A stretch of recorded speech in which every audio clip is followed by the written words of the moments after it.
Welcome to Conversations on Sustainability, the podcast where we discuss issues surrounding sustainability, the environment, as well as the individuals and organizations working to create positive change. I'm your host, Henry Palmer. Hi, everyone, and welcome to episode 4 of Conversations on Sustainability. Today, we are talking about right whales, and I'm so excited to explore this topic because it's a hugely important topic that we discuss and start to better understand this species. So to give you a little bit of background, right whales had an estimated population of around 10 to 15,000. And now we're seeing numbers of approximately 350. So this species has been decimated. We're talking about the North Atlantic right whale here. There are other right whales around the world, but the North Atlantic right whale specifically is down to around a population of about 350 animals at this point. To discuss this topic, I'm joined today by a great friend, Marianna Hagbloom. She works at the New England Aquarium, and she is an expert in this field. Has been working on right whales for the last decade, and she's here to sort of share some information about them and sort of help better inform all of us about what's going on with right whales. So, Marianna, thank you so much for joining us today. Excited to have you here. Yeah, thank you very much, Henry. I'm also excited to be here. So why don't we just talk a little bit about the history of the North Atlantic right whale and start to kind of frame for our listeners a bit more about this animal and, its history and how we got to where we are today with it. North Atlantic right whales, as you said, numbered in the 10,000 upward range. We're not exactly sure, but it's a pretty good guess. And they had been hunted by the Basque whalers previously, but when commercial whaling really picked up, the population declined rapidly because whaling was a completely unsustainable operation. So here in New England waters, Nantucket was a huge whaling town, and New Bedford. Of course, I mean, so much of New England and these coastal towns are synonymous with fishing and whaling. I mean, you mentioned Nantucket, and of course, that's exactly what comes to mind is the whaling industry there. Mm-hmm. Right. Yeah. Yeah. And so it was a huge, a lot of money. Right whales were called right whales because they were the right whale to hunt. They have a lot of blubber. They're very fat whales. So they produced a lot of oil. They also have very large baleen plates. So the baleen is their feeding apparatus. Instead of teeth, they have baleen. The plates are really long. And so instead of, before plastic was invented, the baleen was used for things like umbrellas, women's corsets, buggy whips, various other items. Yeah. So, and also right whales, they typically float when they're dead. They're relatively slow, and they also are pretty close to our shores. So they just in many ways became a prime target because of their ease. I mean, he was this large, slow-moving animal that was close to shore. We discovered a variety of different use cases for, and just sort of went about, systematically decimating that population. Yeah. And still today, there's because they're so close to shore, there's still a lot of overlap with human activity, which we'll talk a little bit more about in a moment. I think, we talked before, and you used the phrase that the right whale is almost could be considered an urban whale insofar as, that it's not miles and miles offshore. It's actually right here, and right close by. Is that correct? Is that the correct way to think about it? Yeah, exactly. So we know from surveys where we've gone and looked for right whales, and we've been able to tag a couple of whales with tracking devices. And basically in the studies, we are very familiar with their migratory route, which is basically right up and down the east coast of North America. So because they're right along the coast, there's a lot of places where they intersect with shipping lanes for ship traffic. You have a lot of recreational boaters that, may not go very far offshore. A lot of coastal fishing. And then, of course, various pollutants that enter the waters from our lands. So, they're nicknamed the urban whale because they have no choice, but they encounter human activities. We talked about kind of their habitat, which is up and down the East Coast. So we're talking Florida to the Gulf of St. Lawrence. Is that correct? That's kind of the general range that you're seeing them?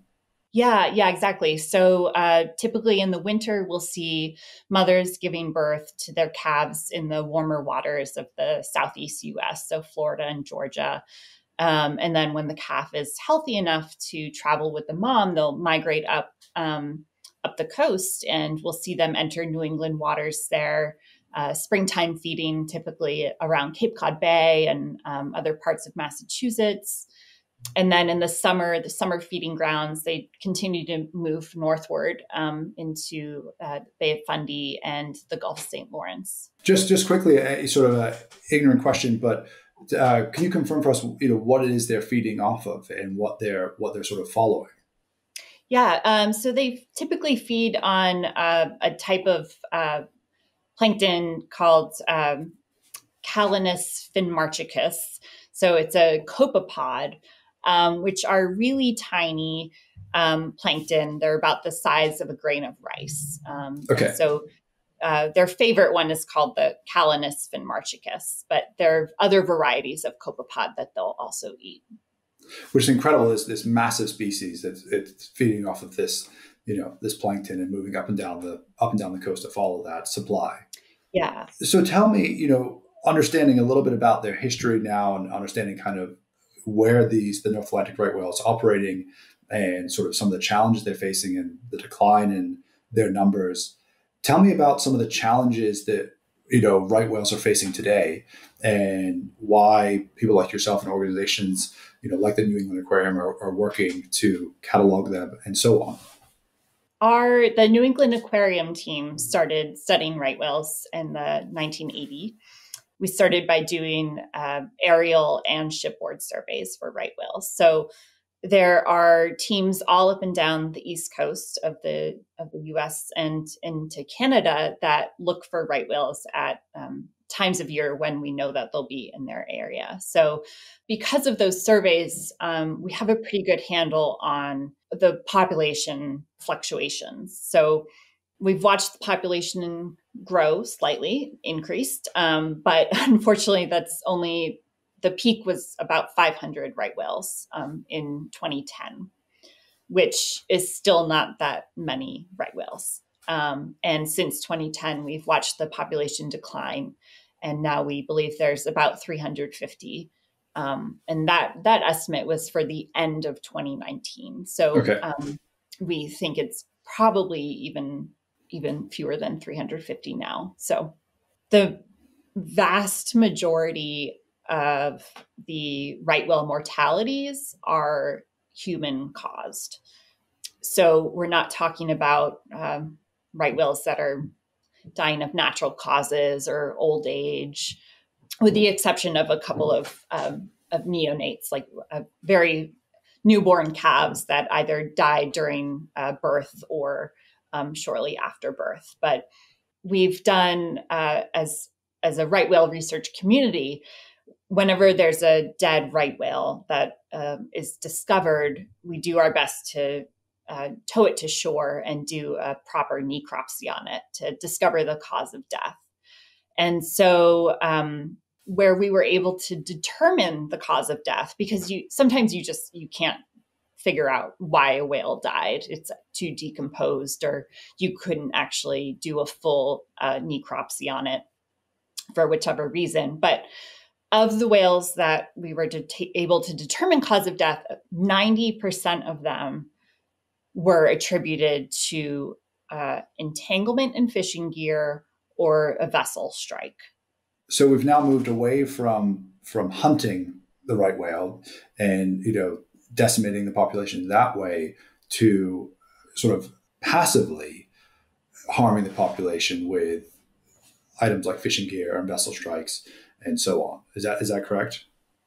Yeah, and there's a really great researcher, Dr. Michael Moore, who argues that we are still intentionally hunting these whales because now we know what the problems are, but we're still continuing to cause these deaths. So yeah, it's So definitely.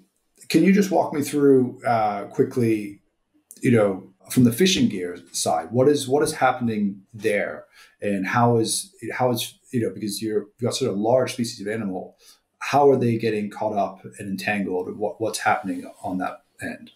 With fishing gear, we do know that derelict fishing gear, ghost gear, or gear that's just been abandoned is a problem.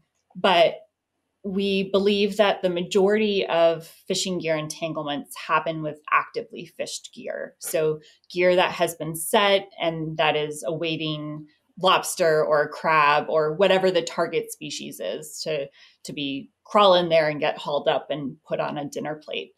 So we know that entanglement is a huge problem because of the work that we do studying these whales and taking photographs of them. We can track the scarring that happens on them.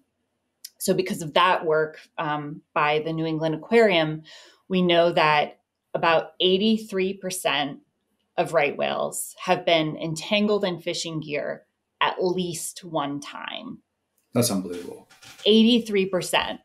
And the really that's a really awful number is that 59% have been entangled at least two times. So we've had cases of right whales that have been entangled in gear like upwards of 8 different times that they're experiencing these events. So sometimes they're really minor cases and they're just left with a few scars and their recovery isn't that bad. But the severe cases are absolutely heartbreaking. These whales can die immediately from an entanglement. They can drown or, they can get caught up in gear and just and tire themselves out quickly. But a lot of the right whales they're very strong animals and they can tow this gear with them. But the gear is heavy. So they have this added drag, but then you also have this incredibly strong rope that the breaking strength of this rope is just sky high, unnecessarily high for overpowers the whales, so they can't break free of it. And right. so They can't break free. And it's basically like if you think about like dental floss and how when you might like catch it in your gum or in the corner of your mouth, and you think about that on a whale, and we've seen these ropes slice through whale's skin and blubber and through the muscle and into the bone. So we've seen whales that have flippers amputated.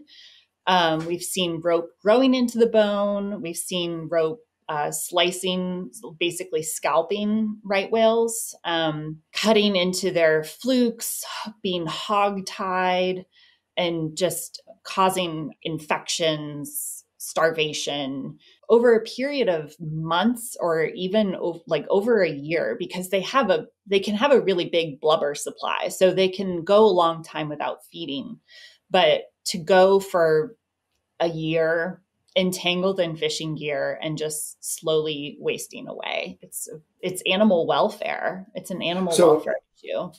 And it sounds so much of the challenge here is the two sort of the fact that the right whales are feeding in so close to the coast and to human populations, and of course we're expanding out with our fishing out into the bays and so on, and it's just this overlap is creating this incredible challenge for them. Can you tell me a bit more? We talked about fishing gear, the boat strikes piece. You said that's another challenge that they're facing. Can you tell me a bit more about that piece? So kind of hand in hand to blame for right whale mortalities is vessel strikes. So we know that very large ships can easily kill a right whale because, they are typically hanging out at the surface. They're slow moving. The captain may not see them, or it's dark out, or the ship is going too fast to to be able to spot them in time and to maneuver away. So when we talk about vessel strikes, we're talking about either blunt force trauma. So the ship strikes the whale and it causes broken bones or concussion, internal bleeding, hemorrhage, or an outward physical effect would be the propeller cuts on the body. And so depending on the size of the vessel, the propeller can be really small or really big. And so the depth of those cuts, but also the speed of the vessel matters in that. You have a faster boat, more cuts, but a lot of work has been done on that front, where restrictions have been put in place when we know these habitats are being used by right whales in certain times of the year. So ships, there's mandatory ship speeds going on, where vessels over 65 feet have to slow down. And gives right whales a better chance to move out of the way of a vessel. And then also there's also shipping lanes. So basically these, as you get closer to a major port, vessels have to stay in their lane. So it becomes like a road, and that's for safety for those vessels. So by studying the right whale habitats, you can figure out where the most sightings are. And in the Bay of Fundy, we were able to actually move the shipping lane because it actually cut through the heart of the right whale habitat. And so by showing that, the lanes were actually able to be moved. Oh, fascinating. And that drastically reduced the number of ship strikes in that area. Yeah. So there are solutions to those kind of problems, but we're still hoping for more laws to be implemented because a lot of the slowdown zones are voluntary and not mandatory. So we see this especially with smaller vessels, like in Cape Cod Bay.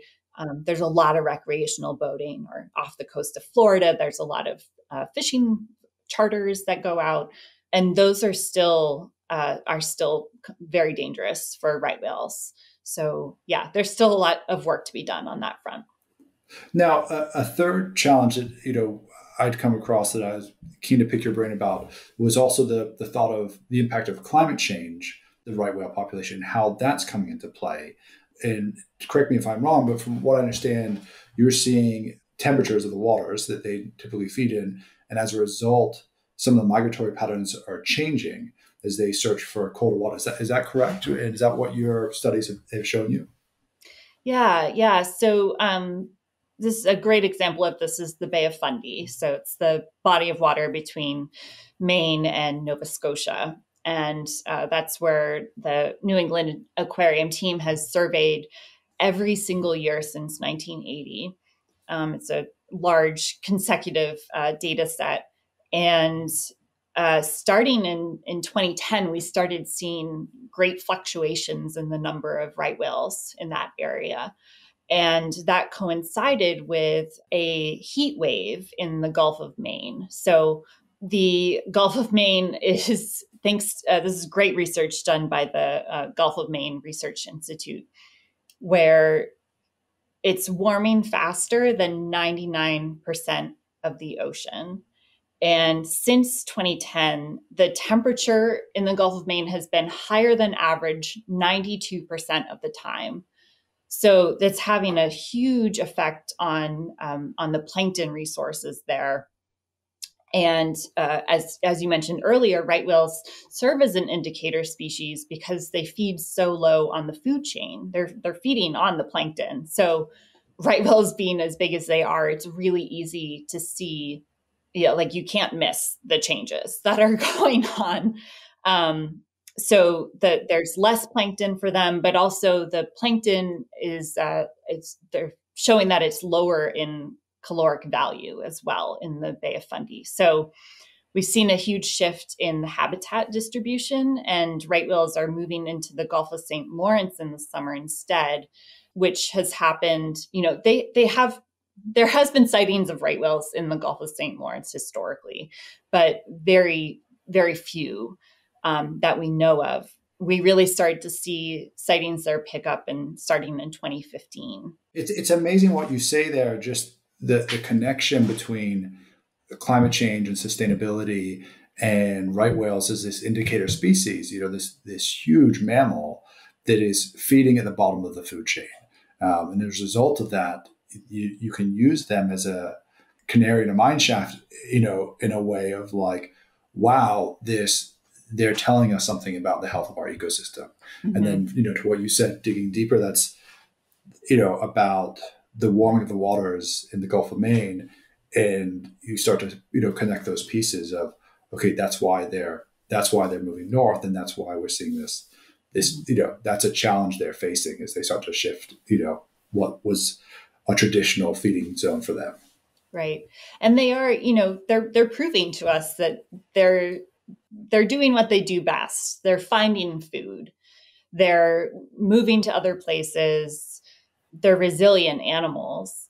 But the problem with that from a conservation perspective is that we don't have any of these laws or protections in place for them when they go to places that they haven't been before. So in the Gulf of St. Lawrence in 2017, we saw a huge number of right whale deaths there that year, and it triggered an unusual mortality event that's still going on. So there were 17, I believe, individuals that died in both U.S. and Canadian waters that year. But which, correct me if I'm wrong, that's about like 4% of the population of right whales.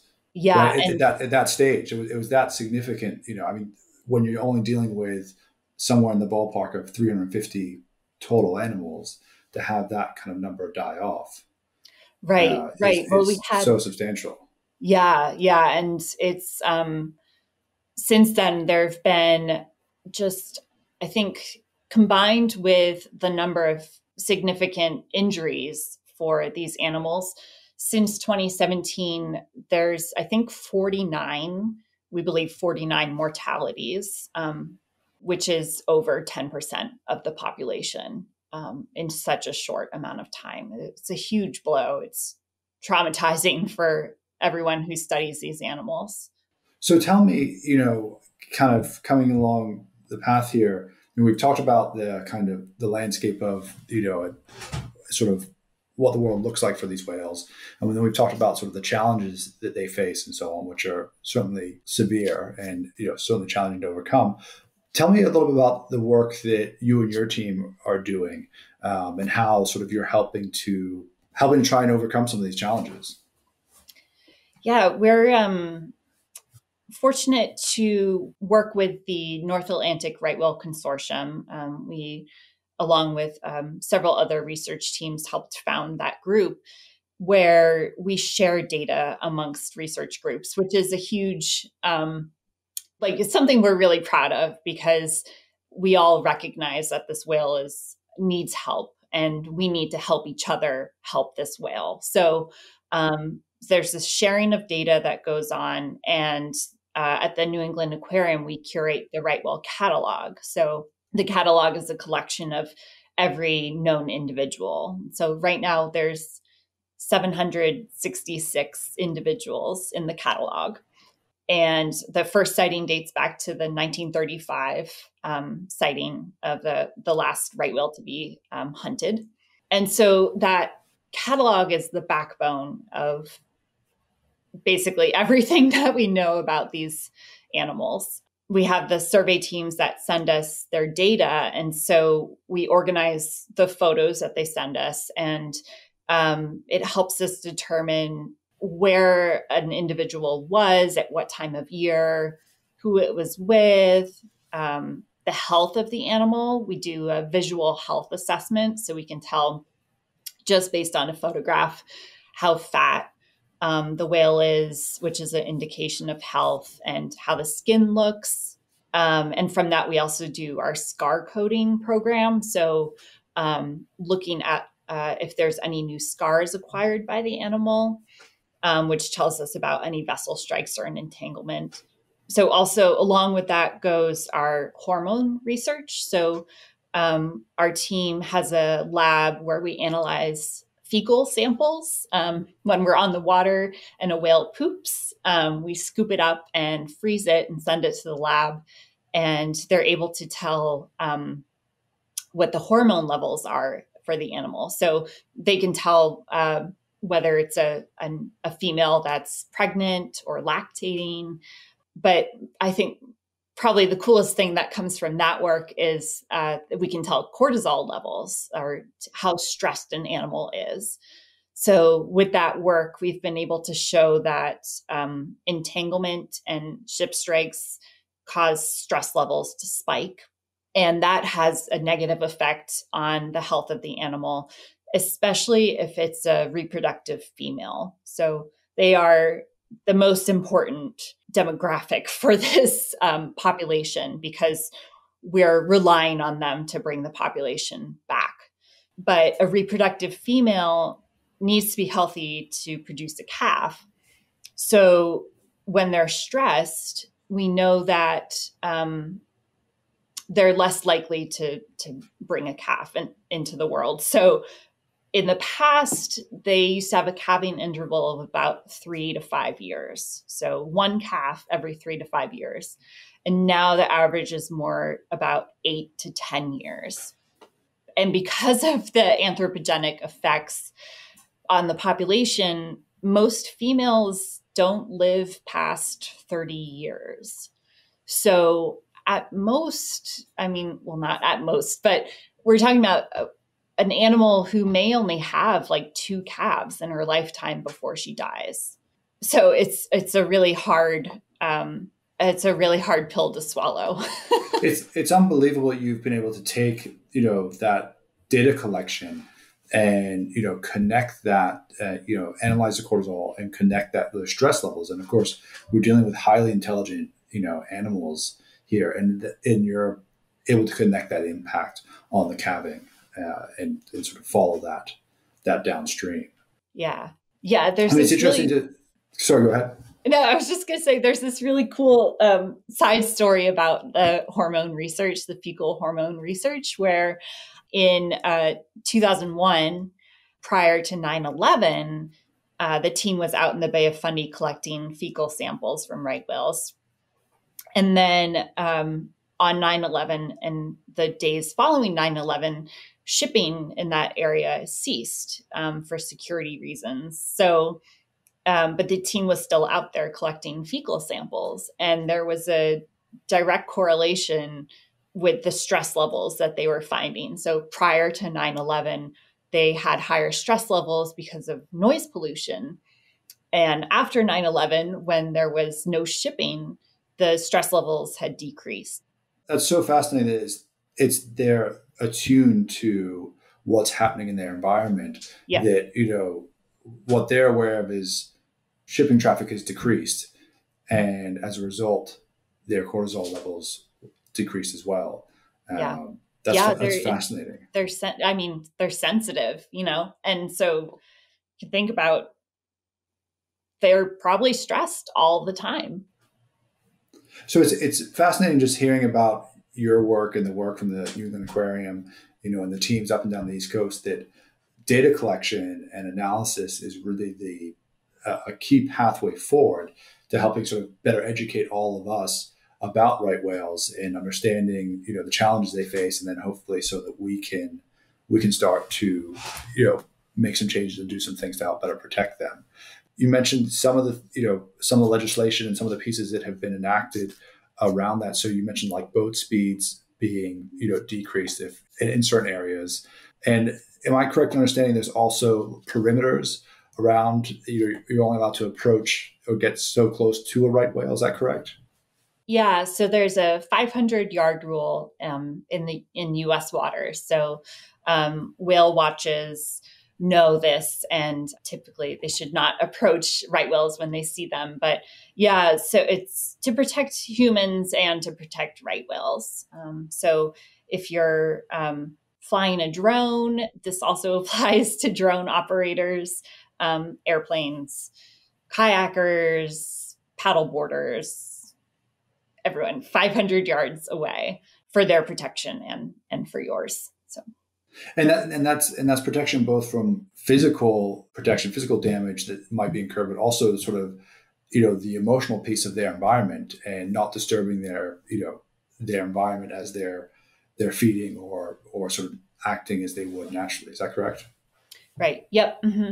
Yeah. There are scientific permits that we operate under when we need to collect data on right whales. But we're always keenly aware that we don't want to harass the whales. So, we're very in tune to their behaviors and can read that. So it's important to not harass any marine mammal, really. So just giving them it's interesting to hear that we're starting to better understand it. And as a result, giving them their space to act naturally as they would. So tell me, Marianna, if you had to leave listeners with sort of one piece, that they should take away from our conversation. We've covered so many statistics and pieces that, for me at least, bring more and more awareness to the challenges the North Atlantic right whale population is facing. But what would you say if it was, one thing that you would want to sort of impart on everyone? What would that be? So I would say I'm going to use some words by my colleague in that the responsibility for right whale recovery should not be on the right whales themselves. It is on humans, because we're talking about human-caused mortalities. So we've created these problems. We can fix these problems. It's going to take a lot of work. It's going to take some sacrifices, but it's not right whales' fault that they're at the point that they're at. So it's not their responsibility to breed in ways that brings them back from the brink of extinction. That's our responsibility. The way you put that so powerful, that we've had a major impact on their population and it's not their fault. And, giving them space, and understanding that we have a key role helping repair that population. Yeah, exactly. And like the work that we've continued to do with the vessel strike issue, but also with the entanglement, I wasn't able to touch upon that part, but, we're doing research to try to help that end of things as well. There are solutions to the entanglement problem. And we've been trying to work with fishermen to find those solutions. Do things like reduce the breaking strength of the rope, ropeless technology, change the color of the rope so right whales might be able to see the gear better. There's a lot of research that's going on. So it's not a hopeless issue. It's something that we're actively working to try to fix. We just need continued support from lawmakers, from individuals, nonprofits. It's something that also has to be supported by these industries. So by the shipping industry, by the lobster fishery and snow crab fishery. We're not trying to fight against these groups. Yeah, it's fascinating to understand that the cooperative effort that needs to go into place, right? That, and you're taking all the studies and data that you're collecting and helping to be able to present that.